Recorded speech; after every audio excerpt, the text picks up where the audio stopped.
سب سے خالی اور ویران گھر۔ نبی کریم صلی اللہ علیہ وآلہ وسلم نے فرمایا، تمہارے گھروں میں سب سے خالی گھر اور ویران گھر وہ ہے جس میں اللہ کی کتاب میں سے کوئی چیز نہ ہو، یعنی قرآن کریم نہ ہو، یا قرآن کریم ہو لیکن اس کی تلاوت نہ ہوتی ہو۔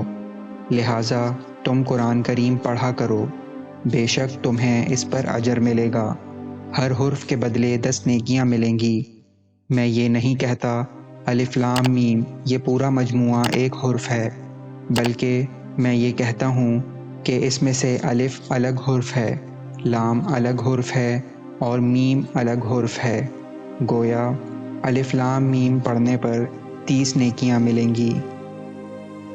اللہ تعالیٰ سے دعا ہے کہ اللہ تعالیٰ ہم سب کو قرآن و سنت پر صحیح معنوں میں عمل کرنے کی توفیق عطا فرمائے۔